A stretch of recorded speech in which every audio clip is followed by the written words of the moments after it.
I know I say this almost every time I make a tier list, but I have never meant it more than I do now. How has no one made this video before? Combo weapons are the most popular mechanic in the franchise beyond co-op. For better and for worse, it became the focus of the series as it went on. But I guess back then, top 10 lists basically did what tier lists do now, so maybe that's why. Regardless, this is one of the most requested videos I've ever gotten. So, let's not waste time and get to the criteria, especially since there are 50 weapons to go over. First, weapons will have their functionality kept in mind when ranking. A PP grinder like the drill bucket should not be measured the same way a boss killer like the knife gloves are. Higher tier weapons will be either exceptional in their field or be multifaceted in their utility. Crafting materials are also kept in mind. There's not the same kind of main path in Dead Rising 2 like there was in the first game when it came to the route you take to save survivors. So how often they spawn is way more important than their individual spawn locations, save for a few examples. I'll also factor in combo cards, their benefits on the weapon's utility, how much prestige points it gives, and how hard the card is to get if it's needed to bring the weapon to its full potential. And then there's the fun factor. I can be as rational and objective as possible, but several people love Dead Rising 2 as a zombie paradise with unique weapons that no other game has. Dead Island, Dying Light, and even later Dead Rising entries. So, while I'm still focusing on the practical uses when trying to beat the game and save survivors, I did try to respect the audience who treats this game as a sandbox. So, no combo weapons got an F tier, and some weapons got moved up a spot or two because they're very unique. Speaking of sandbox, Off the Record will be getting its own tier list at a later date. The game heavily rebalanced most of its combo weapons as well as making new ones, which would effectively double the size of this list. And between the changes to the core gameplay and the addition of a proper sandbox mode, there's even more variables to keep track of in that game. So, let's keep things to the OG 50 for now. Oh, and some of these are going to be fairly short, given how simple the combat in the series is. First up is E tier. Only 3 weapons fell down this far. While they can still be fun to use and will still earn PP, they're the only 3 combo weapons I wouldn't bother making in any serious playthrough.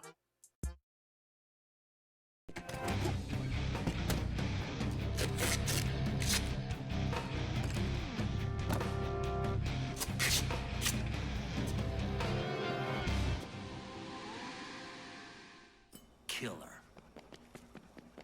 One of the best things Dead Rising 2 added wasn't the combo weapons, but instead handheld explosives. No longer locked away behind Molotov cocktails given way too late to be useful. Hand grenades, fireworks, dynamite, and more can be found in Fortune City.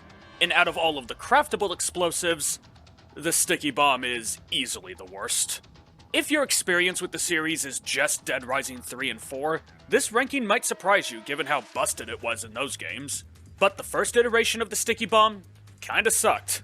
It's cute that it's thrown like Chuck's playing a game of cornhole, but that very animation makes it very unreliable. If there is anything low-hanging like a sign or an archway, the dart will be stopped by it. While that alone can be a deal killer, the delay between when it's thrown, when it lands, and when it explodes also makes it too slow to even use properly. And using it properly isn't the easiest thing to do either. There's no visible arc when throwing it, and it'll home in on a zombie when a gravity takes control. While that minimizes any misses, it also makes it impossible to actually decide what zombie you want it to land on. So if it chooses to land on a zombie that's wandering towards you, well, it's gonna be stunned and then wander straight towards you again before the bomb goes off. Oh, and its PP isn't all that impressive either. What squares it away at the bottom of the list is that it uses dynamite. It's not that they're too rare, these explosive pipes are not nearly as uncommon as you'd think, but it's because several really good combo weapons use them. Grenade-type explosives in Dead Rising 2 are 1 per slot, so when you factor in the opportunity cost, sticking TNT to a lawn dart just becomes wasteful.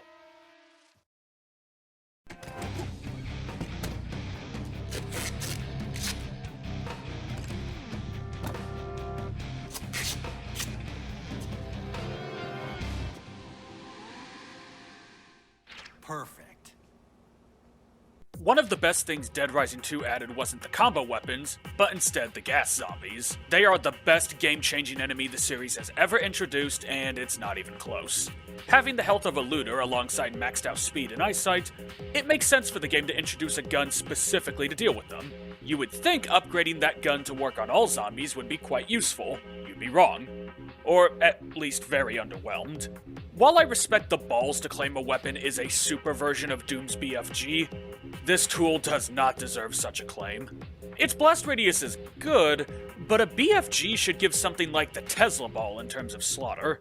You only get 15 shots, a massive loss from the 50 the regular blast frequency gun gets, and it's not much of an improvement on the Blambo when you consider how easy the Blambo is to make. But the worst part is the recoil. This thing cannot run and gun. When gas zombies are out and about, that is a deal killer and might just actually get you killed. And normally I wouldn't factor in the gas zombies with ranking, at least not as far as the negatives go, but the blast frequency gun being designed for them specifically makes this a special case. It's also special that until the gas zombies show up, only one blast frequency gun spawns on the map. It's in the underground, and it's not directly below any entrance. The closest is the Royal Flush underground hatch, and it's a slog of a trip without a skateboard or quickstep. When combined with the aforementioned problems, it's hard to justify the effort to make one when the normal horde is pretty passive, even at night. If any of said problems didn't exist, or even if there were just a few more secret blast frequency guns on the map, I could easily bump this up to C tier, because it's not a terrible weapon, but I can't say there's any reason to take the time to make it outside of going for a last-minute grind at level 50, or if the base blaster is on its last charge and you're near the guitar store.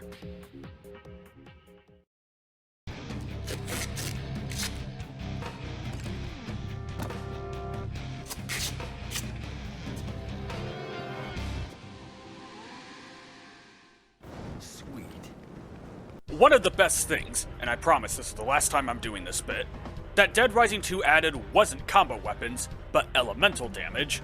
On top of still being able to make zombies bleed out, now they can burn, freeze, and get electrocuted. It's a fairly simple system in Dead Rising 2 compared to its sequels, but it makes for a lot of natural combo weapon ideas. The Blazing Aces is in fact one of them. A tennis ball would naturally not be lethal, so taping a tiki torch to a tennis racket to put it on fire is just an organic upgrade. Sadly, Chuck is stuck in place for the entire swing, and the balls don't bounce as aggressively as they did back in 2006, so only a few zombies get lit per swing. What really hurts it though is the combo card. This is one of those weapons that's only really good for PP grinding, and the card is locked behind the full Tape It or Die questline. Most players won't save these guys until a New Game Plus run, and when you're at the point when you can do a veteran level 1 run, you'll probably be near or at level 50 and have access to better PP grinders by then. To say nothing about the gas zombies showing up shortly after their mission activates. So beyond screwing around, it's not terribly useful, but unlike the previous two, it's not wasting something useful. The tiki torch is plentiful whenever you find one, and the tennis racket is pretty useless on its own. I guess you could say this one's pretty harmless, but not that useful. Now we're at D tier. Surprisingly, only 2 weapons were unimpressive enough to get this low. What can I say? Combo weapons are just fairly solid in Dead Rising 2.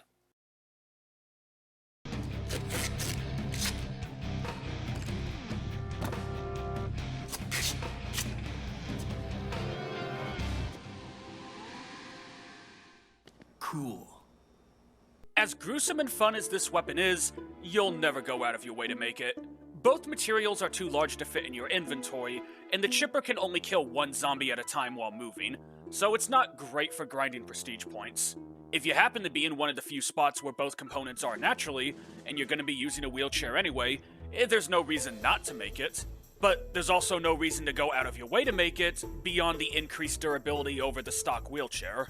It's definitely not bad, but there's better combo weapons to make with a lawnmower, and better weapons to make out of the wheelchair.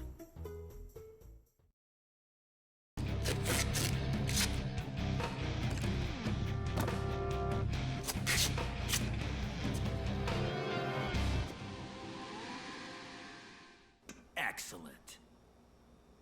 The propane tank got screwed over in Dead Rising 2. Handheld explosives and most of their combo weapons leave a bomb that needs a gun far less useful, and any combo weapons that need fuel can use motor oil or gasoline. So all the propane tank is left with is to make the IED. A bomb that you need a gun to set off. Being able to stick it into a zombie's back does little to make shooting it any easier. If anything, the zombie still being able to move can make it harder since most guns can't pierce targets, which becomes a big problem when the nails make the zombie bleed out and the propane tank drops to the ground amidst a zombie horde. And of course it doesn't fit in your inventory, cause that'd be convenient. It's a decent PP earner for low-level Chuck, if nothing else, but it is way too clunky to use most of the time, and there are better bombs you can get to raise your PP with. Now we get the C tier, with a massive jump in entries. 12 combo weapons landing in the average tier.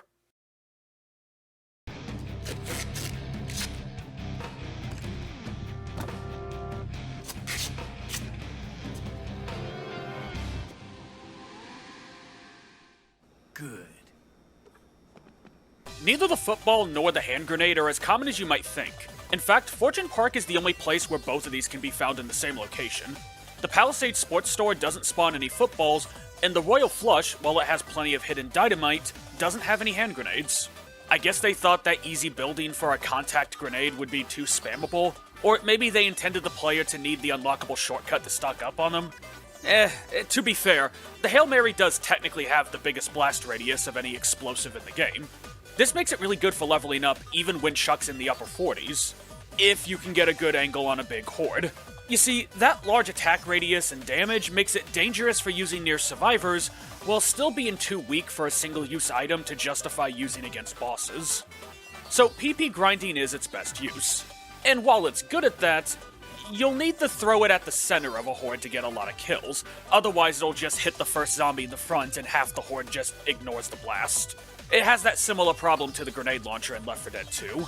You'll need a distraction item or two to stop them from swarming wherever you are, even if you're on the high ground, and even from that high ground, you need to be careful not to walk off when you throw it thanks to the unique throwing animation. On the plus side, you can at least choose to buy them from pawn shops pre-made. At 15k a pop, buying a single one for a quick cross to the next level up threshold is a good option, but the USD to PP conversion is not good enough to justify buying in bulk. And if explosives are your level up weapon of choice, there are far better options than this less than reliable pass. But I guess at that point, the Hail Mary's just living up to its namesake.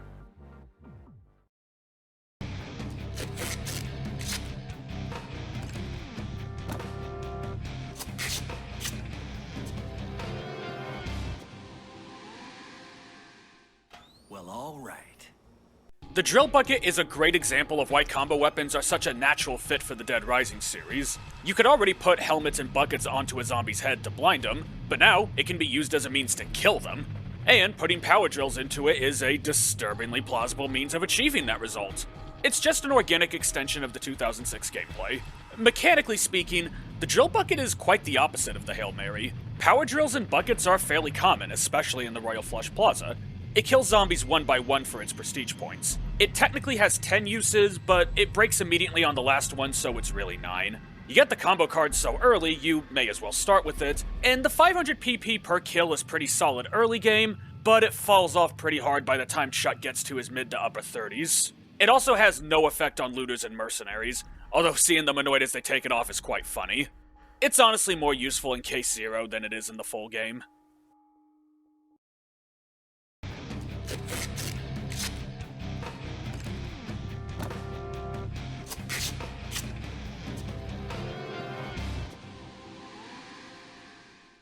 Bring it on. Every now and then, a combo weapon aims to replace a weapon from the original Dead Rising that wouldn't have much of a reason to appear in Fortune City, alongside giving said weapon a bit more utility. The Auger, on top of being a brilliant naming scheme, brings back the Excavator from the first game, but with the ability to be swung like a chainsaw. That said, without the combo card, that's all you're gonna do with it. It's also one of the first combo weapons where not having the combo card means you miss out on an attack, and in fact, this one suffers the most from it.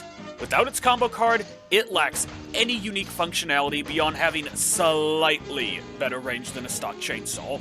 And for a combo weapon that Chuck typically doesn't get until his late 40s, its PP gain is kinda pathetic, actually. It's better to look at this one as a reward for leveling up, but its uniqueness and how the story actually justifies the drill motor being all over the place carries it up to C tier.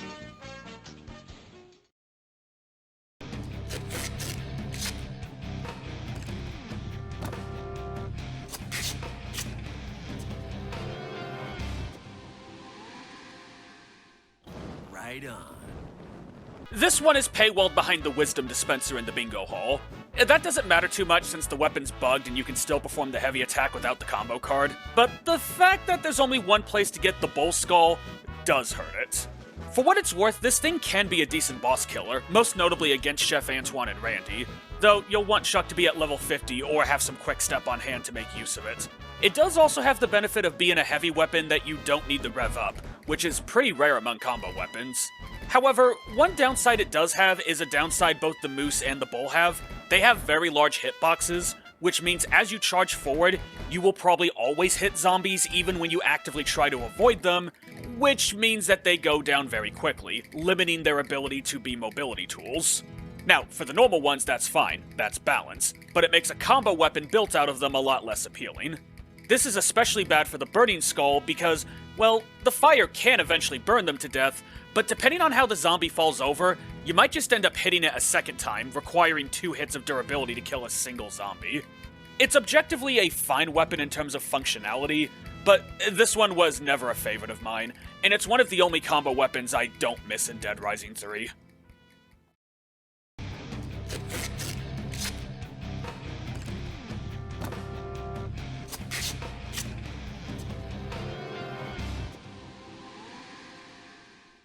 All right. From one weapon I have very little to say about, straight to another. Yeah, while combo weapons fall into different utilities, the devs were making them up as they went, and it was solely about what they thought would be fun for the player to use. And to be fair, the Ripper is fun. It's a slightly more effective chainsaw thanks to it having less end lag to its attacks, and the extra move you get for the combo card is pretty satisfying. But I've only ever made this thing because I happen to be near where the parts are, rather than getting the parts together and then building it for a specific purpose. Now, whenever I did make it, I had a lot of fun using it. It's not exceptionally powerful, its PP gang is just okay, and the parts aren't all that common, but none of that's bad enough to demote it, and you do at least get the combo card reasonably early. Honestly, its low ranking is just comparative. There's some stiff competition in this game. And I mean, unlike the Burning Skull, I was let down this one didn't return in Dead Rising 3.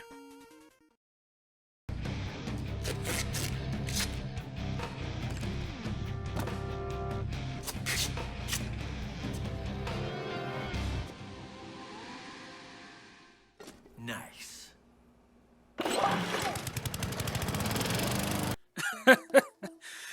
This one's just stupid.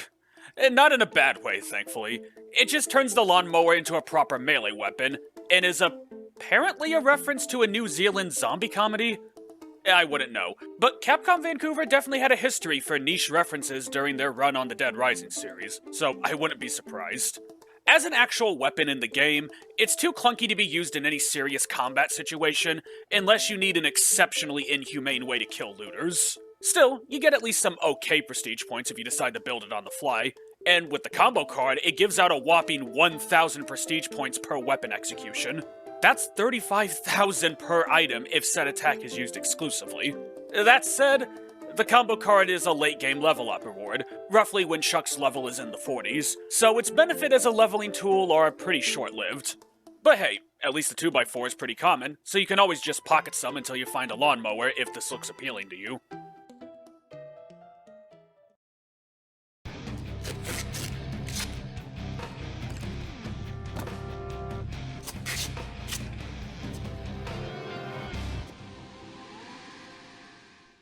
Nice. This weapon is also locked behind the Tape It or Die quest completion, so its PP grinding potential is lost, not that it was very impressive to begin with.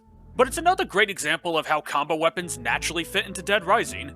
Part of the joke of the old Dead Rising games is how you would use items like they are in real life, rather than as a practical weapon. Now, with a saw blade and a workbench, you can literally vacuum up zombies. I mean, come on, that's gotta be worth something. What other game lets you do that? But it's not just uniqueness that carries it to C tier. Its basic attack animation is shockingly good.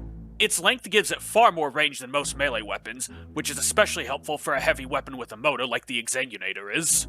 It also has a quirk where the attack is considered an untouchable state, meaning that zombies cannot grapple Chuck when he's attacking. And since the lack of end lag allows for the attack to perfectly loop even when changing directions, Chuck is literally untouchable when using it. The bunker has a vacuum cleaner hidden around, and there's a saw blade outside the vents, so using it for some quick PP isn't a terrible idea on level 1 runs, even if the fun part is basically a New Game Plus reward.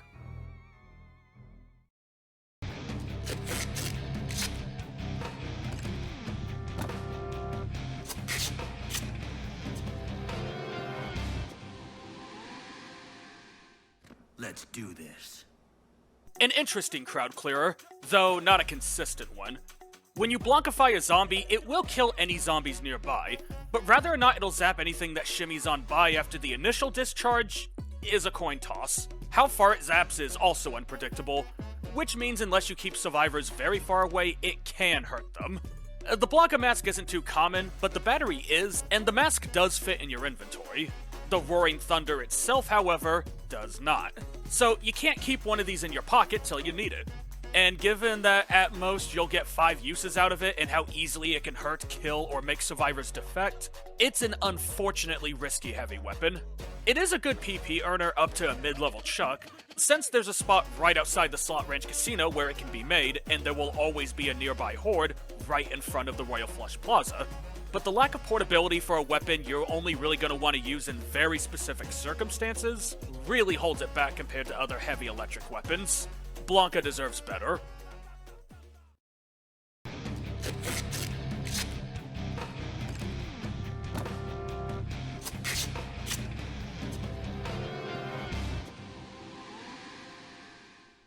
Nice.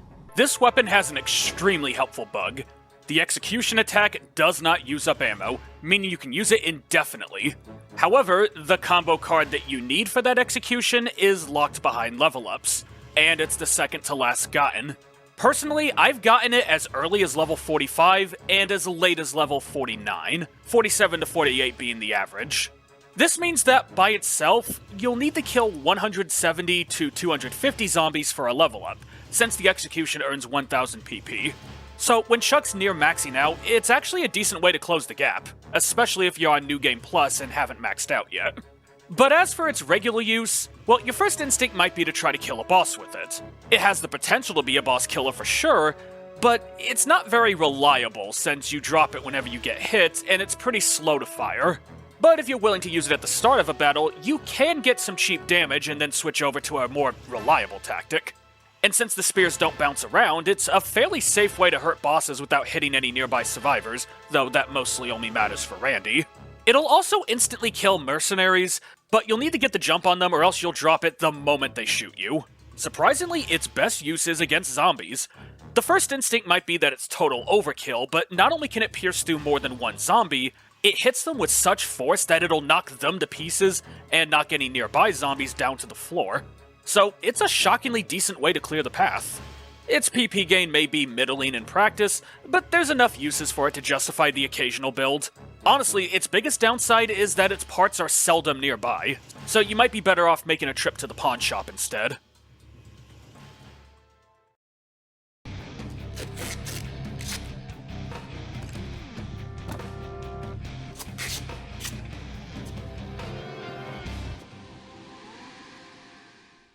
Let's do this. This weapon is bugged in a very unhelpful way. The PP is only gained if the gun projectile itself lands the killing blow, which means it can only kill already frozen zombies, rendering its very large ammo pool of 40 as a mute benefit. Now, to be fair, you can also use this to good effect if you combine it with the Freezer Bomb, as killing the zombies frozen in the blast will give you PP for both the snowball cannon and the bomb.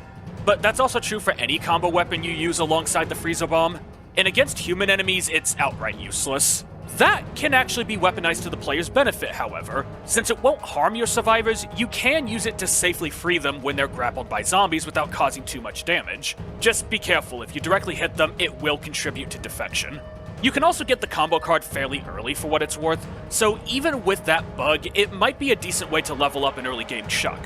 Combining that with the niche but likely unintended uses, it makes this a weapon worthy of C tier. And since the fire extinguisher is in nearly every part of the city, it puts the snowball cannon out of what would otherwise be E or D tier fodder.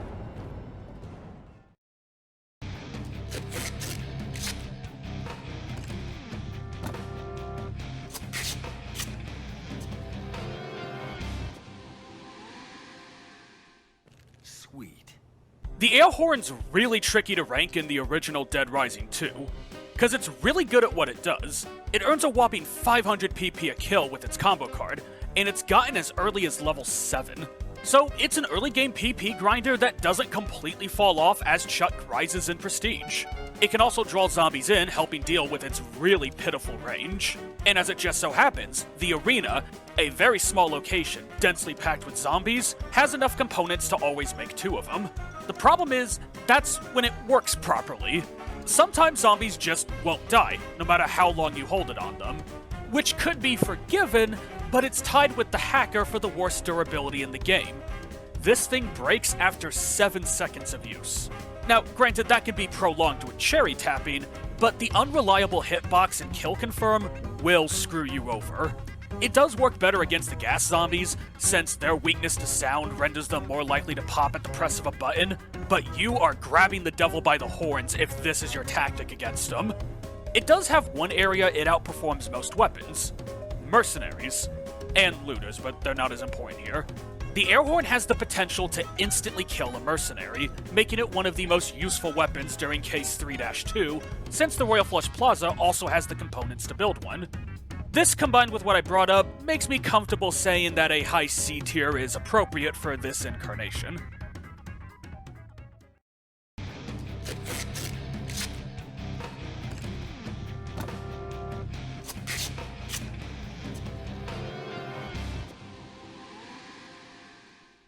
Damn right.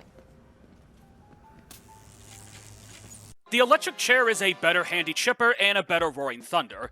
The battery is much more common than the lawnmower. The electric chair can kill zombies nearby as you push it, fixing the biggest problem with the handy chipper. But since you're constantly moving forward, it's very unlikely to accidentally zap survivors, fixing the biggest problem with the roaring thunder. And since both the Royal Flush Plaza and the Americana Casino have both parts naturally to build one of these, well, it's enough for it to dominate C tier, though not quite escape it. Now it's time to put B tier together. 10 weapons reach this standout status, so let's get to work.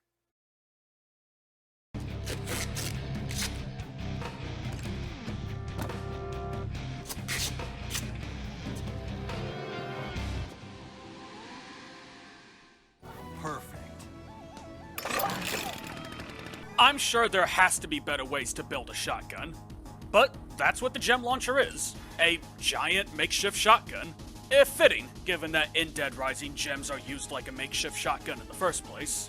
It's a decent weapon, although it's bugged to often not give you the extra PP from the combo card.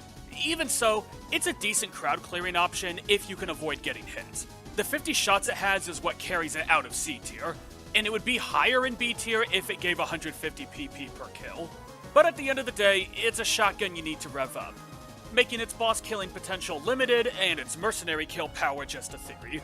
But gems do penetrate zombies indefinitely without any damage drop-off, so it does have its moments against the everyday horde.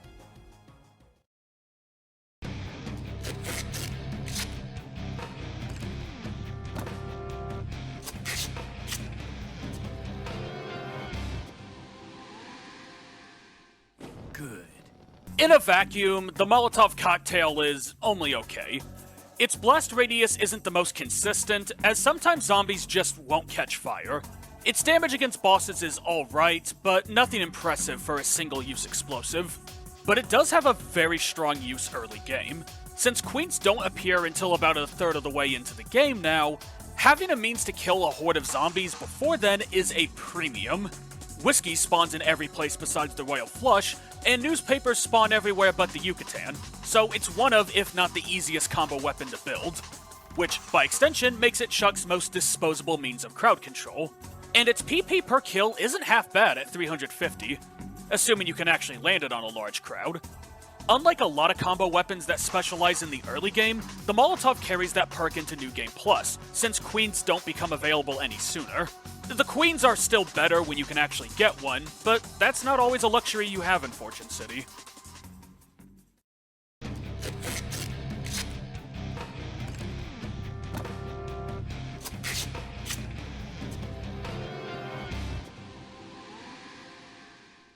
Well, all right. Similar to the Molotov, the Friezo Bomb is just really easy to build. Dynamite is surprisingly common, and the fire extinguisher is literally everywhere. Put them together for an Arctic blast. Its explosion is in two parts. There's the main one that turns zombies into ice cubes, and then there's the larger but not particularly damaging blast that freezes stragglers. This can be combined with other combo weapons, as displayed earlier, to get some extra PP, which is good since you only get 50 PP a kill for this one. While its delayed detonation is the one thing the Molotov has over it, the larger blast radius just makes it a lot more useful. Just don't be surprised if you accidentally knock a survivor or yourself over.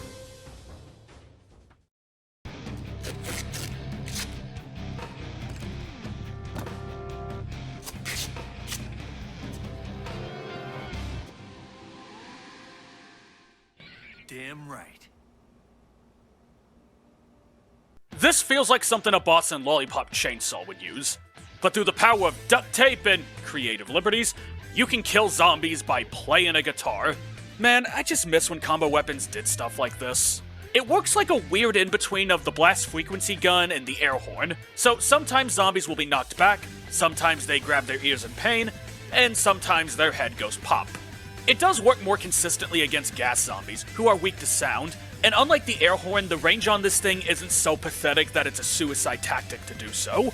And since the range is both above and below Chuck, as well as the 360-degree wheel, it's a perfectly viable option to let gas zombies gather below you and dwindle them down one by one. Its best use case is against human enemies, however. Looters and mercenaries can instantly be killed with either of its attacks, blowing their eardrums out with a single riff. It's not the most consistent thing in the world, but its ability to knock them over helps make up for that. Its benefit against bosses is the ability to tack through the level geometry, best seen in the battle against Big Earl, as you can stand below his platform and safely attack him until he dies. This can also be done against bosses like Randy or Leon, where there's a lot of walls between you and them, although keep in mind that only the normal attack can hurt psychopaths. Speaking of that heavy attack, the combo card is thankfully easy to get, as Floyd from Rock Heroes will give you the blueprint for this upon his safe return. This makes it one of the earliest reward combo cards the player can get on a fresh run, allowing for the weapon's full potential to always be available. Something very few combo weapons can say.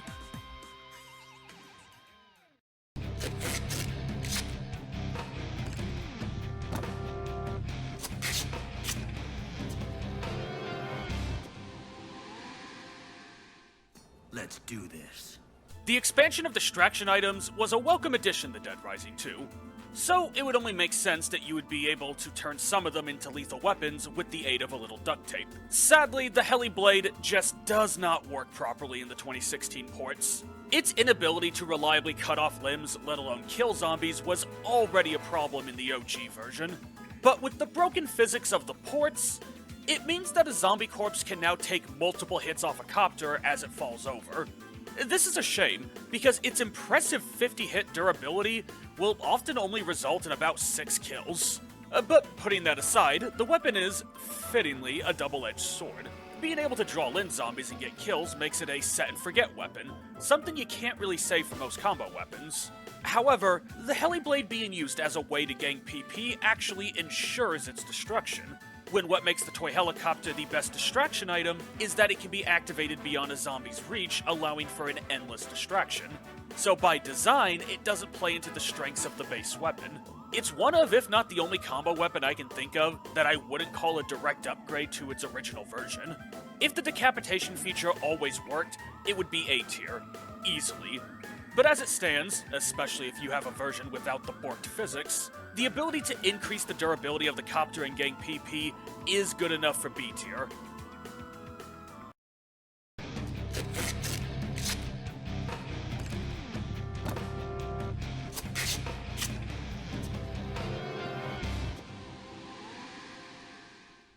Right on.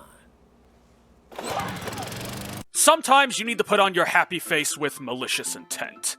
This weapon is a charging helmet in the same vein as the bull skull and the moose head, once you get the combo card. Yeah, the charge maneuver is locked behind the card, and unlike the burning skull, there's no bug to work around it. However, it does have the same boss killing potential as the burning skull, if not even more so due to its extra damage. So pocketing a Servbot helmet until you find a lawnmower and using that for some quick damage, or even just a quick kill against a psychopath, just might work. Once you get that combo card, however, around the mid-30s, you get access to the best charging helmet in the game. Its smaller hitbox makes it easy to duck and weave through the horde to preserve its durability, and its PP per kill is on par with most explosives, meaning those who are a little more reckless will still be rewarded. It makes me wish there was a poster for a Mega Man Legends movie to unlock it sooner, as it's both really fun and really useful once its full potential is available.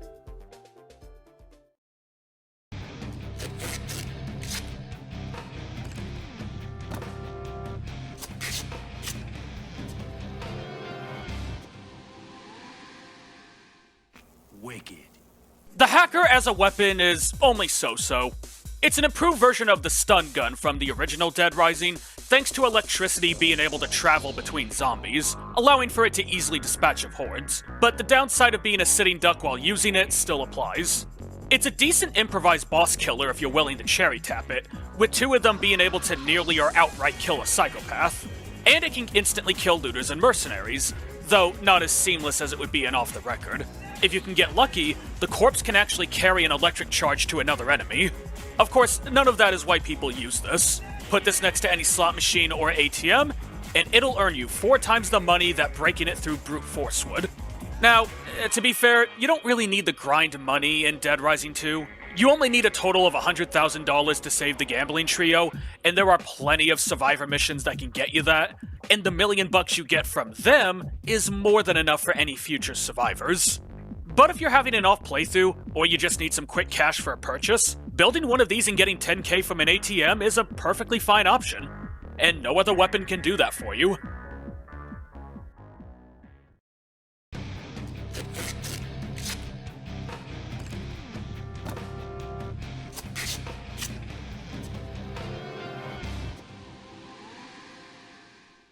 Perfect.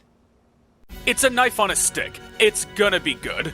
Its normal strike is a good way to kill zombies directly in front of you, and if you can level up quickly, it can one-shot mercenaries by the time they infest Fortune City. Its heavy attack is a good option for bosses, if you're willing to take a hit, as both hits are faster than almost any given boss attack. Those 2 moves do not complement each other's situations, however.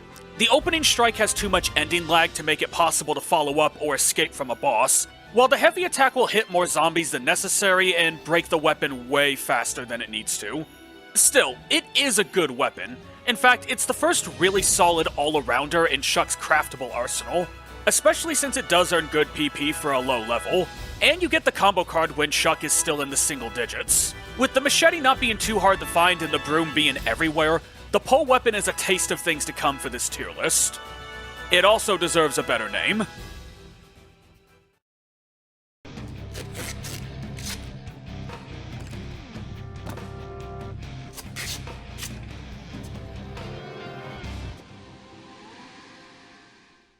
Damn right. Who's next? This one's just fun. It's treated as the ultimate weapon in this game, as it is the final combo weapon gotten from leveling up. That, unfortunately, means the combo card is completely useless if you get it at level 50, though you can get it as early as level 48. Through what is certainly an unintended exploit, the ammo actually reloads every time you activate a loading screen while driving it. Granted, there's only a few places you can even do that, but even without the combo card, it's still worth doing, as the 50 PP per kill is pretty good given how easily it mows down entire hordes. Making this in the Royal Flush can result in a very abusable means of leveling up. Just drive between the Royal Flush and the Slot Ranch Casino to keep reloading it. As a intended quirk, when playing the game in co-op, the tank has different ammo pools for each player. The Blitzkrieg's main benefit beyond that exploit is that it's good against mercenaries and looters.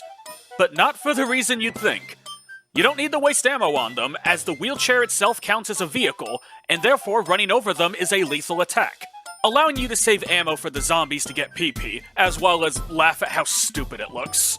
Of course, if your health isn't high enough for you to comfortably do that, those guns will work because, let's face it, having 3 fully automatic machine guns firing at once is going to solve most problems, including bosses, provided they don't immediately knock you out of it or destroy it.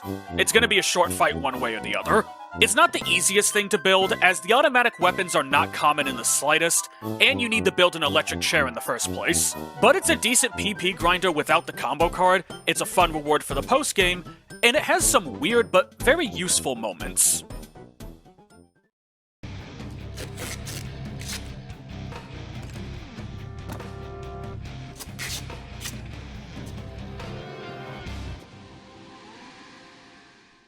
Damn straight.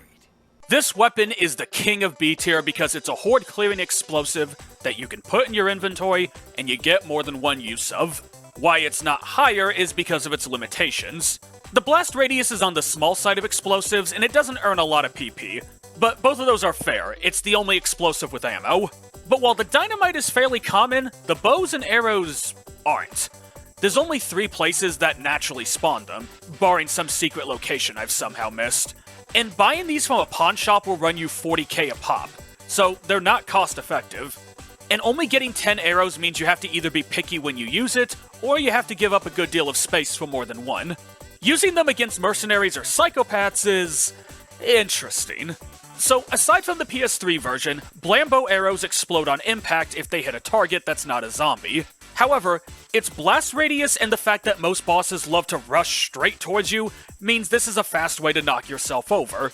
The self-damage is not the threat, that's actually shockingly low. It's the fact that in the time it takes you to get up, you're basically giving the boss a free hit or two on you, which in Dead Rising 2 can easily cost you 4 blocks of health. As for the mercenaries, they will reveal this weapon's weirdly inconsistent damage. Sometimes it one-shots them, sometimes it doesn't. Sometimes the blast radius is more lethal than a direct explosion, sometimes it's less damaging. The Blambo is still a viable option for human enemies, but I would save that for a New Game Plus run. On a fresh run, I'd save the explosives for the Horde. Those last 10 may have been good, but the next 10 in A tier, that's when we get to the great ones.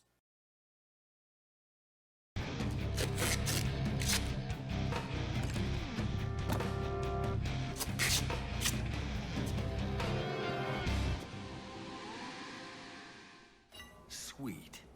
The bingo ball roulette needed for the Tesla ball only spawns in the silver strip. Its sheer zombie killing capabilities is what makes it to A tier, and the scarcity of its main ingredient is what locks it out of S tier. Yes, this thing is genuinely that good. This is what the Roaring Thunder should have been. You don't have to get into the middle of the horde to apply it effectively, the lightning has a longer zap radius, the weapon itself has more durability, and the ball deactivates on its own, so it won't endlessly zap a survivor if it locks onto them. It can also be swung like a melee weapon to briefly turn it on while holding it, which is a very good way to kill zombies, and it makes it easier to move this thing around. And because this weapon just wasn't good enough, it's also a decent boss killer once you get to a high enough level, with normal attacks being able to take off a defiler's worth of HP. And if you get lucky with a throw, it can do small chainsaw levels of damage. It's not an easy to use weapon, but it is one that people sleep on and is truly devastating enough to justify its possibly unintended scarcity.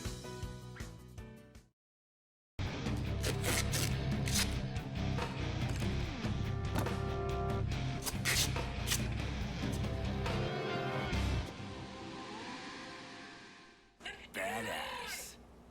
Ah, Freedom Bear. Easily my least used combo weapon on this tier list. Aside from the sticky bomb, of course. It's not that it's bad, it's just I can achieve more with a light machine gun in most circumstances. But the combo card lives up to its description. If you need an extra set of eyes and guns, Freedom Bear will get the job done. Having a disposable survivor that bosses don't actively attack is very useful. In fact, if you could easily deploy this thing, I'd bump it up to S tier. But the time it takes to arm makes it hard to apply after the boss fight begins, and not every boss fight gives you a chance to set it up preemptively. Not that you'd always want to, as it can actually shoot bosses during cutscenes, which will waste ammo without damaging them, so that's frustrating. But much like the hacker, it does serve a strong purpose that no other weapon can replicate, and you're far more likely to struggle with bosses than to need money. It's also a rather decent way to level up, as it's one of the movie poster combo cards, so as soon as you can get to the Yucatan, you get 400 rounds of sentry coverage that'll earn 300 PP a kill. Not too shabby.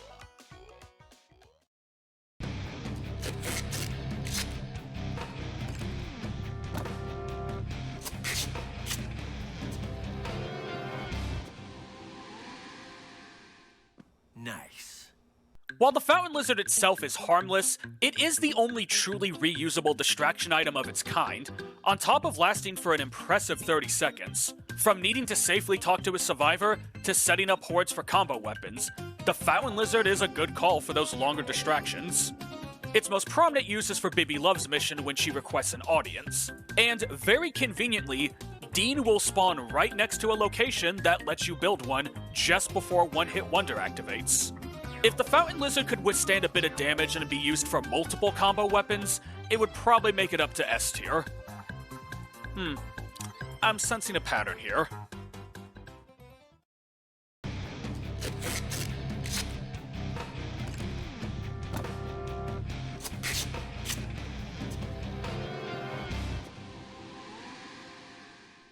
Bring it on.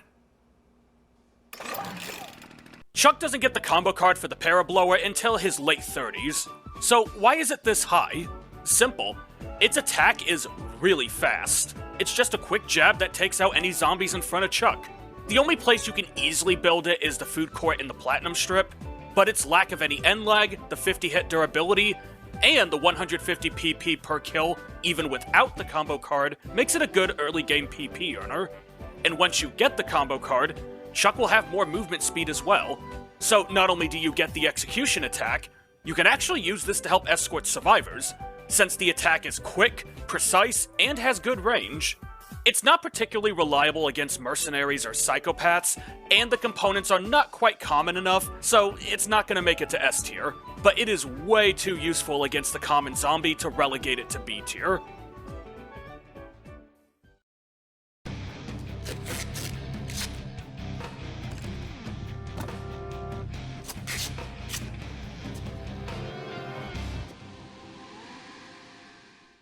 Well, all right. Much like the Gem Blower, the Plate Launcher quite literally builds upon a gameplay mechanic from the original Dead Rising.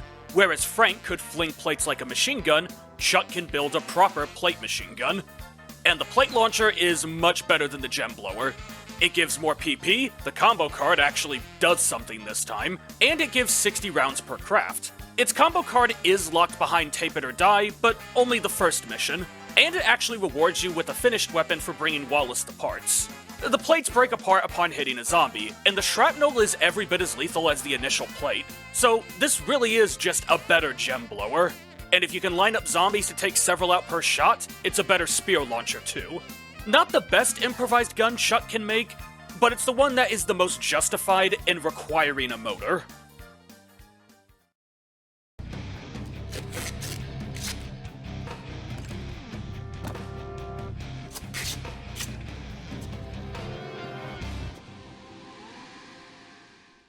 Excellent. This is a powerful, all-purpose weapon that's only left out of S tier because it's outclassed. It can instantly kill any zombie and has a horde-clearing alternate attack, but its durability is fairly middling at 40 hits.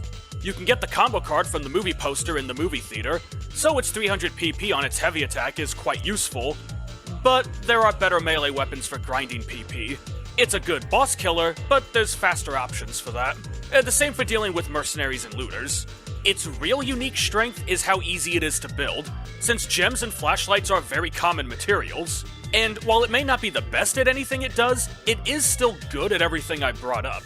It is a good zombie killer, it is a good PP grinder up to a mid-level Chuck, and it can be a boss and mercenary killer, all for a weapon that's not too hard to build.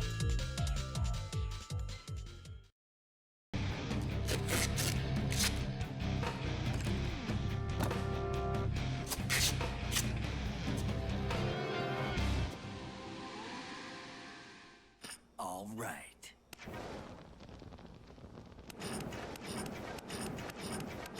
Between these two, the Holy Arms is a bit stronger. It does more damage and you get the combo card from a movie poster instead of leveling up. Although the Inferno Arms earns more PP once its combo card is gotten through level ups, and it does not need level ups to one-shot zombies. In truth, they can be used interchangeably most of the time and share the same secret sauce. They are the best weapons for killing gas zombies. The fact that gas zombies relentlessly chase the player completely nullifies their awful range, and they both have a durability of 60. The Holy Arms can kill a gas zombie if Chuck's attack power is high enough, and 60 dead gas zombies is nothing to sneeze at. The Inferno Arms will light gas zombies on fire, and fire is functionally an instant kill against any zombie regardless of the player's level. Keyword is functionally. While the gas zombie is panicking over the burning sensation, it is still alive and any redundant hits against it will wear the weapon down. However, the heavy attack for the Inferno Arms will have Chuck charge forward, instead of having an execution move like the Holy Arms, allowing Chuck to escape a horde of zombies and get moving. If Chuck's at a low level, the Holy Arms is one of his best level up tools, while the Inferno Arms is one of his strongest options for gas zombies. If Chuck is at a higher max level, the Holy Arms becomes his most reliable tool against gas zombies, while the Inferno Arms has one of the few moves that can push through a wall of them. Separate, but equal.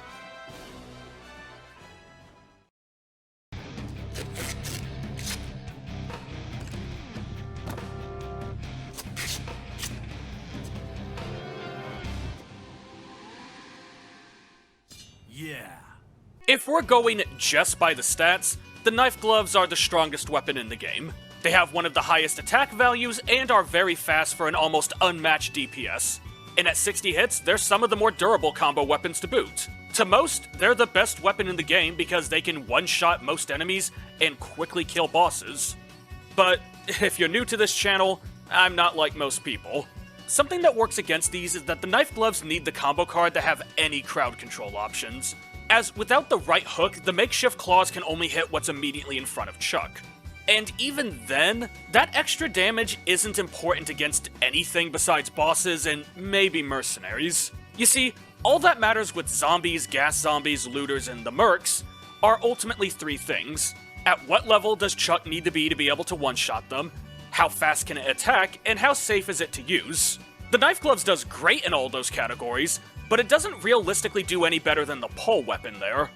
And while it might be the easiest boss killer, I wouldn't say it's the best. I think this weapon is carried by how powerful it is alongside Painkiller, as they can allow Chuck to just brute force his way through bosses, even at a modest level, alongside how often people would just play Dead Rising exclusively at level 50 when the series came out. Now, to be fair, you can get the combo card as early as level 27, and you can just pocket a Bowie knife until you find some boxing gloves.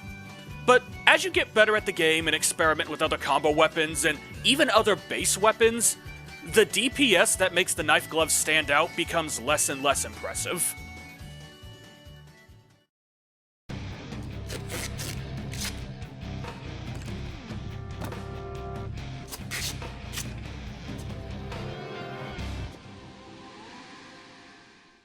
Let's do this. One of the most reliable PP grinders in the game. It earns 200 PP a kill, going up to 400 after getting the combo card in your mid-30s. It has a fast jab on par with the Parablower, and, most importantly, it doesn't need to be revved up. The electricity can arc between zombies, much like with the Hacker, and it can electrocute zombies as it retracts, as the entire attack animation has it active. It also emits electricity after it's thrown, and it slides along the ground for a while, making it a weirdly solid ranged option if you're willing to retrieve it. It can also take quite a bit of health off a boss at the start of the fight, and that lack of a motor makes it a weapon that you can easily use for the rest of the fight in some cases. The electric brake can be built in the Royal Flush Plaza as well as Fortune Park, and it's simply one of the most versatile heavy weapons in the game, if not the series. Damn, no wonder they put this thing in Case Zero. And here we are, S tier, the king of the crop, the cream of the hill. The best combo weapons in Dead Rising 2.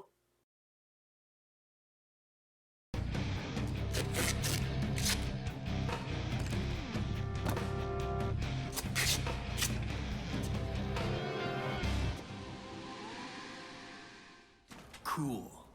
The flamethrower is almost strictly a utility weapon, as its PP gain is pretty weak at only 50 PP per kill, and that's with the combo card. But to be fair, it can kill a lot of zombies very quickly, so giving it the spiked bat's PP gain is reasonable. It'll instantly kill any zombie it ignites, gas zombies included. If the player is careful, a single puff can be all it takes, allowing one to greatly extend its otherwise pitiful ammo pool. Although, that's not always a smart decision. Since you can't move and fire with this one, sometimes it's better just to unleash hell for a few seconds. A little trick worth learning to do is to arc the fire by turning while firing, allowing for it to cover a lot while not wasting too much ammo. Its damage output against bosses is only so-so, and a single one won't last an entire boss fight. They're also just weirdly good at killing mercenaries. Like, a single tap of fire just takes off a good chunk of their health. It's also fairly common to find the parts, and with it being the only combo weapon that gasoline is used for, well, whenever you find a red canister, you can bet there's a water gun within walking distance. By itself, the flamethrower is underappreciated, but not quite S-tier worthy. What pushes it to the bottom of the top is that it's a boss drop. And unlike most boss weapons, this one isn't considered a special variant. It will always respawn when Chuck enters the Palisades after Slappy's defeat, allowing him to stock up on or replace one at his leisure. And since another mission right afterwards unlocks a shortcut from the Royal Flush to the Palisades, it's easy to pick one up while being en route to another mission. Literally no other combo weapon can say that.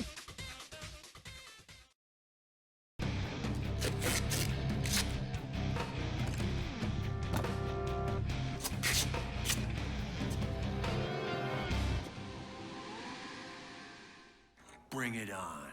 You want to know why the knife gloves being good boss killers couldn't bring it to S tier? Watch this.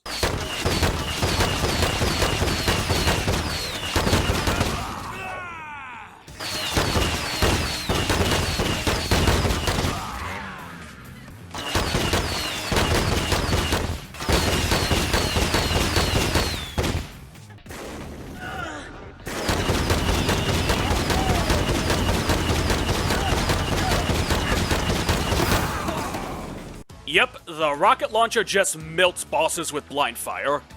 It's not perfect, any boss with a gun will retaliate faster than you can shoot, but it can easily take a massive chunk of a psychopath's health bar before the fight begins properly, if not end it prematurely.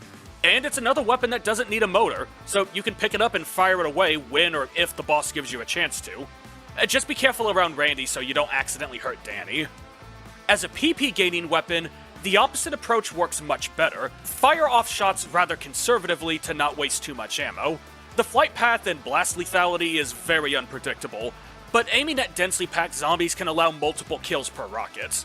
Since you get a fairly weak 100 PP per kill with the combo card, and it's a late game one, optimization is ideal. The Magicians do drop a special pre-made variant with an extra 25 rockets in it, but it's clear that this isn't locked until endgame for any reason other than the Magicians are particularly dangerous. Still, that boss killing potential is truly unmatched in the game, especially since you don't have to go too far out of your way to build one.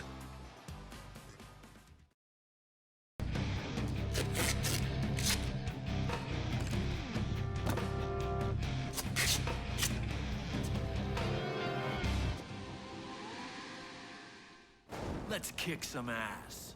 These aren't as strong as the knife gloves and they only last 40 hits, so why do they outrank them? It's simple. I may be wearing boxing gloves, but this isn't Punch-Out. There's more to Dead Rising than the bosses. They're still really good boss killers, don't get me wrong, dealing high damage with a respectable DPS. But they have much better crowd control by default, using left and right hooks instead of uppercuts. And since they use fire instead of knives, they will kill zombies regardless of Chuck's level in one hit. And once you unlock the shortcut, they're not even that hard to build. The Flaming Gloves don't need the combo card to be useful outside of killing bosses like the Knife Gloves do, and they're still one of the best boss killers in the game because bosses are weak to fire. The only thing it can't do over the Knife Gloves is slay mercenaries, as they're better at bullying them than actively killing them. But for the rest of the game, the Knife Gloves are just a more versatile weapon, especially on a fresh run.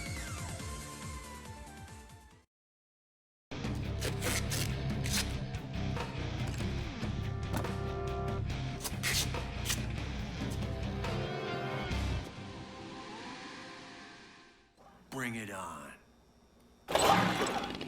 The most iconic weapon in the game. I mean, it's on the box, and it's a wholly unique weapon to the series. Gloves with knives or explosive arrows, those are hardly unique to Dead Rising. You won't find a weapon like the Paddle Saw in any other zombie game. It has one of the easiest combo cards to get, as its movie poster is right out in the open, and right next to a workbench with both materials. It lasts for 60 hits, although with how quickly it kills zombies, it won't feel that high. But at 250 PP per kill, regular killing sprees with the paddle saw can make up for not abusing magazines if the player's smart with their routing. It's also the strongest, yet riskiest boss killer in the game. The weapon needs to be revved up, so that's already a strike against being brought to a boss fight. It also doesn't attack directly in front of Chuck, but instead it allows him to paddle through zombies. This means you need to be beside a boss to maximize damage, and it pushes Chuck forward as he attacks, so you need to account for your movement as well as the boss's. It's not easy, but man, when it works.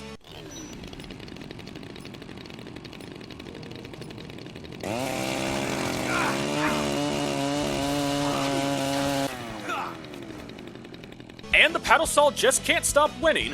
When weapons are revved up, any spinning blade will lightly damage zombies and interrupt their animations. Normally, this is just a cute little detail. In the case of the paddle saw, though, it can make Chuck untouchable from the sides, and it makes spinning around to reset zombie animations as viable as it is goofy. This makes it the single safest heavy weapon in the entire franchise. While I can't justify putting it any higher on the tier list, it does justify its place on the box art, and is the perfect introduction to the top 10.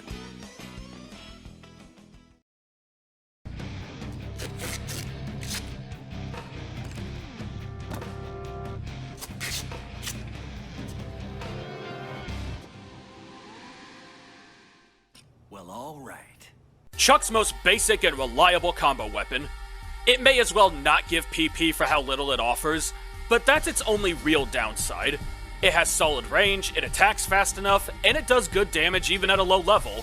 They last for 60 hits each, Chuck can build 2 of them on every trip to and from the bunker, and you get the combo card for simply unlocking the first maintenance room. Oh, and the heavy attack can safely kill zombies one by one while earning much better PP. It's not impressive, but it does everything you need from a strong weapon that fits in your inventory. It's easy to build, easy to use, easy to rely on, and easy to replace.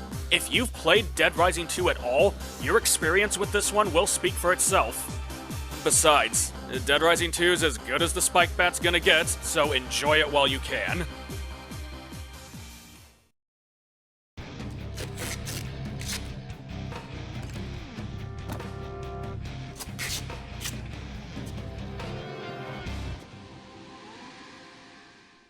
Damn straight. These can also be built right outside the bunker, and you can also build 2 of them, though the parts are a little further apart. The Tenderizers are the fastest combo weapon in the game, being able to land 5 hits in less than 4 seconds. From landing several hits during a boss's downtime to taking out several zombies in rapid succession, nothing is as fast as the Tenderizers. You can get the combo card from a movie poster in the Royal Flush Plaza right away, allowing them to replace the Spiked Bat as the go-to if desired. And with it earning twice the PP and being less likely to accidentally hit survivors, desirability is plentiful.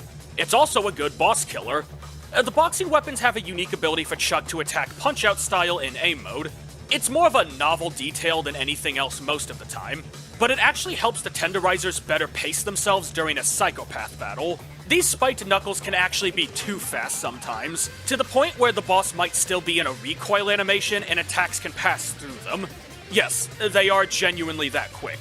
But by entering aim mode, the punches are still faster than any other melee weapon, while being slowed down just enough to never have that problem. And finally, they're the most durable melee weapon Chuck can build, lasting for an impressive 70 hits. They are among the best in Chuck's arsenal, especially for the early game, while still having enough utility to justify using long after the PP stops mattering.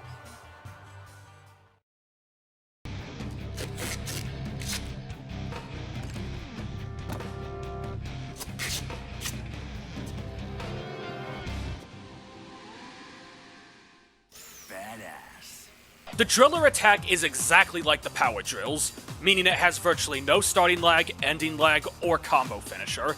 This gives it the perfect kind of looping combo, normally reserved for a heavy combo weapon, while still fitting in your inventory, something that not even the unmatched raw speed of the Tenderizers can claim to offer. The spear gives it some of the best range of any melee weapon, and it packs quite a punch. This makes it a weapon uniquely good at safely abusing windows of opportunity during bosses. There are several psychopaths, but most notably Brandon, where the driller can land hits at a safe distance, allowing Chuck to easily avoid the follow-up, whereas other melee weapons would not give such leeway. Unlike the knife glove's raw damage or the tenderizer's attack speed, this is a tactical benefit that only the driller can offer. Another unique factor is the ability to pierce zombies as a melee weapon, letting Chuck kill multiple enemies directly in front of him if they're right next to each other. Combining this with its short attack animation, and it can be one of the best options for killing what is only directly in front of you and getting a move on, which makes its modest durability of 40, as well as just eating more of the knife glove's lunch. The combo card is gotten pretty early around the mid-20s, so its execution move can be used as a PP grinder, and, above all else, both parts used to make it are really good. The power drill and the spear are some of Chuck's stronger base weapons, so using them to their breaking point and then crafting the driller is very doable, especially when they come together to make what is effectively a pocket parablower.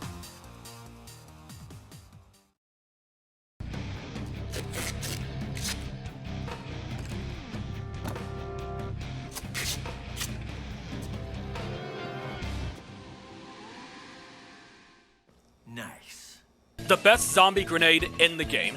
It's very simple. Zombies are attracted to a hunk of meat. The hunk of meat holds a stick of dynamite. Dynamite goes boom. Zombies go away.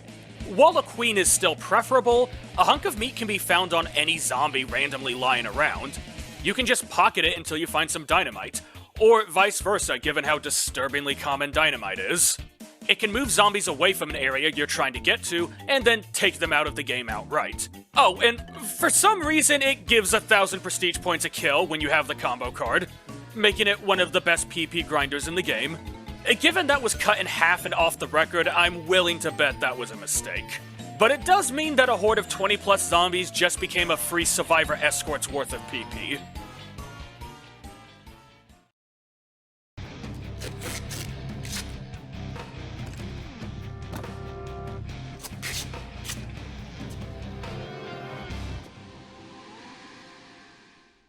Nice. It's such a simple idea. Take a construction helmet, tape a beer bottle to it, and add a straw. This simplicity carries into its functionality. It's a healing item you get 10 uses out of. Each one is like drinking a normal beer. You get 2 blocks of health a sip, but 3 sips will make you suffer alcohol poisoning. It also has the fastest healing animation in the game, and is the only combo weapon affected by a book. Not healing, thankfully. A reusable healing item that could restore a collective 50 blocks of life would break the game in ways the small chainsaw could only dream of. But if the player's willing to forego the healing magazine for the drinking one, therefore negating the alcohol poisoning, this becomes the best healing item to have during boss fights.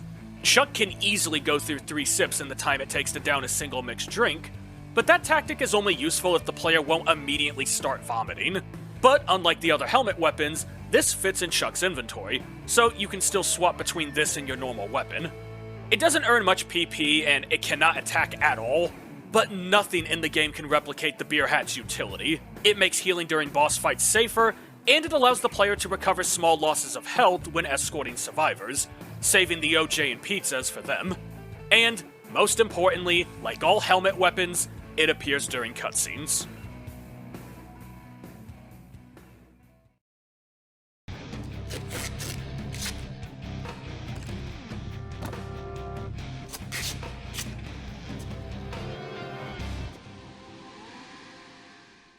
Good. Stand aside, knife gloves. This is the real best boss killer in Dead Rising 2. Why? Simple. It's a gun. You see, guns in classic Dead Rising are not affected by level ups. From level 1 to level 50, a handgun does the same damage and has the same rate of fire. The knife gloves will suffer from Chuck being at a low level. So does the driller, even if it's to a lesser extent. The fire spitter does not. It will always provide a steady damage output provided you can land your shots. And with 40 shots, the occasional miss won't kill you. Another perk to the fire spitter is that it's not a gun, but a launcher. What's the difference? Guns fire bullets while a launcher fires a projectile. This means it won't trigger any traits or reactions related to firearms. In Randy's case, shooting him in the dick won't ground him since that weakness needs bullet damage. But it also means that Randy's absurd resistance to bullet damage never kicks in. That's true for other bosses who are oddly bullet resistant, like Chef Antoine. This is best felt, however, when fighting the helicopter, which is completely immune to bullet damage and needs projectiles launched at it. And while it doesn't get any extra damage over the toy spitball gun, yes, that alone can take down the helicopter, the extra 20 shots gives much more room for error. The parts are only readily available in the Yucatan and the Palisades, but the Palisades does have two different shortcuts. If you're willing to pocket a spitball gun from the Royal Flush Plaza, the food court has a single tiki torch that you can use to craft one.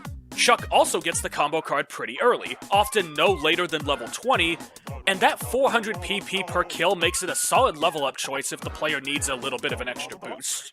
Seriously, why is this weapon so good?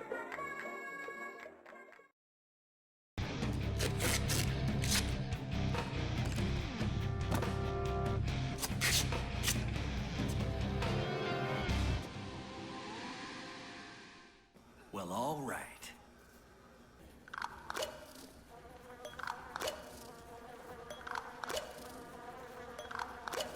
A secret combo weapon. Unlike other combo weapons, the player gets the card for this the moment they make it. The game jokes that you probably had to look it up online, but the recipe does actually make logical sense. If nectar attracts queens, shouldn't they actually want to eat some? That's the idea. You feed the queen nectar and now it works for you. The wingman will sting zombies one by one, with each one acting as if a queen was killed, and rewarding 500 PP a pop. Chuck can have up to 5 of these surrounding him, allowing for rapid PP gains. On the more pragmatic side, the wingman can make it much safer to talk to survivors. It'll continuously sting and kill zombies that approach Chuck without any input, allowing for conversations to unfold with minimum interruption.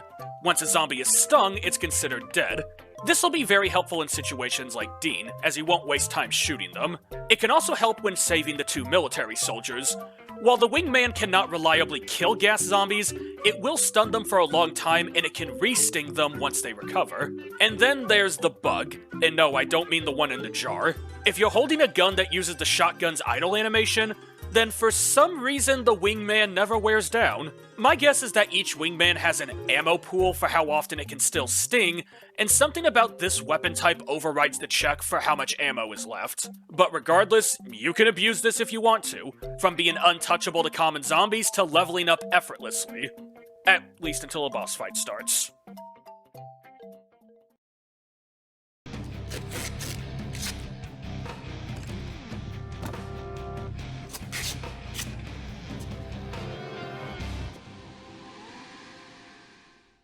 Wicked. Most people only look at this as a useless shotgun. You tape a pitchfork to it, you can no longer fire it normally, now it's worse. But in practice, it's actually a buffed pitchfork. The pitchfork is already one of the better weapons in Dead Rising 2, and the boomstick is an improved version of both animations. Once you learn to look at it as a pitchfork, its true strength becomes apparent. Its shells are armor-piercing, though not terribly accurate, meaning that a single shot can potentially take out multiple targets. To the point the weapon is noticeably worse than it was originally. And unlike most melee weapons, Chuck is considered untouchable and is safe from grapples or slaps during the attack. This makes it the safest melee weapon Chuck can build. And then there's the heavy attack. While the Dynamite is more spammable and the Wingman has the exploit, this is the most potent level up option and only needs a single zombie for 2,500 PP a kill. So, even with it using 3 shells for the execution, it's fair to say it's still the best PP grinder in the game, especially since you can stockpile them from the Palisades backdoor entrance. And unlike the Wingman glitch, you don't have to effectively not play the game for it to work. Its one big downside is that it's one of the later combo weapons gotten from level ups, so it's more of a way to pass the ever-rising PP requirements. But it's easily the best balance between speed, ease of use, and material availability.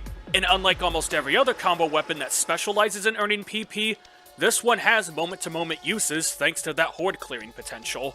This weapon isn't capable of directly stabbing any human enemies, but the shells can hurt and kill looters and mercenaries if there's a zombie nearby to borrow. I was not lucky enough to get this to happen during recording, however. I'll admit, maybe I'm overselling this one, and that's a fair criticism. But after over a decade of people underselling this one and treating it as useless, it's a criticism I can live with. Besides, if you've played Dead Rising 2, you probably knew going into this what combo weapon would be number 1.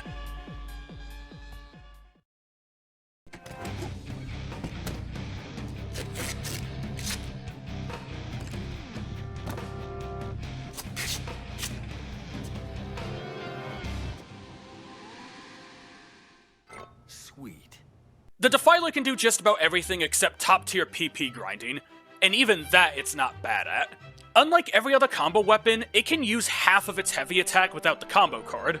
And honestly, the initial heavy swing is much better than the unlockable full swing you get, as it will not make you dizzy, on top of it being one of the best crowd clear control options in the entire game. Its jump attack can instantly down a looter or mercenary at just about any level, and said jump attack has a Smash Bros. Worthy short hop attack that can just melt bosses. While also invalidating its own main weakness, it's slow. Yeah, sure, the 360 attack is still decent at dealing damage, and the normal golf swing is pretty strong, but the jump attack and wide swing alone let the Defiler simply work in every situation. And since there's a fire axe in the bunker and a sledgehammer in the maintenance hallway, you can always build a fresh one on every trip into town. Or you can use them individually since they're really good weapons and then combine them just before they break. The Defiler is the closest this game ever gets to the small chainsaw in Dead Rising 1. It may not be as game-breaking as the Clown's boss drop, but with just a bit of self-discipline and not killing every zombie you see, the Defiler can carry you through the game the moment the workbench becomes available. And there we go, all 50 combo weapons, ranked worst to best. More or less. And for the first attempt at this kind of thing, they did a remarkably good job with the combo weapons. Most of the weapons in S tier were there because of their uniqueness instead of being overly broken. The handful that genuinely wore could be fixed with stat adjustments, which off the record did try to do. And I'd say every combo weapon is justified being a combo weapon instead of a base weapon lying around. The kind of stuff that you would actually need a roll of duct tape to use in a zombie setting. It also did a good job of not making base weapons irrelevant, since durability books don't work on combo weapons. I've done no workbench runs of Dead Rising 2, and I can confirm that I still think this game is an improvement on the first one with better weapon variety, duct tape be damned. And that might be the best things about them. They're part of what makes Dead Rising 2 so good, not the whole selling point. The biggest misstep is sadly something Off the Record did not address. Combo cards rely too much on leveling up. More of the combo cards should have been survivor rewards. For example, the beer hat for saving Christine, the hacker for saving Woodrow, the fire spitter for the brains over bronze crew, etc. The combo cards for weapons that specialize in PP grinding could have been put for sale in the pawn shops as blueprints, so players can convert cash into a means of leveling up. It would also make cash useful for more than vehicle keys and the occasional instant combo weapon, since once you learn where all the Zombrex locations are, there is no reason to ever buy it. And although I didn't touch upon it here, pawn shops should really have focused on selling pre-made combo weapons that are not available in that area. But generally speaking, the first attempt being as good as it was helped make combo weapons a mainstay mechanic for the franchise. And given that Dead Rising 2 is my favorite entry in the series, I'm glad the lineup is as strong as it is. If you're interested in slightly more in-depth thoughts on these, or if you want me to review the individual combo bikes, let me know in the comments below and I'll start making YouTube shorts for combo weapon reviews. Preferably after liking, subscribing, and sharing the video with others. But until then, see you next time.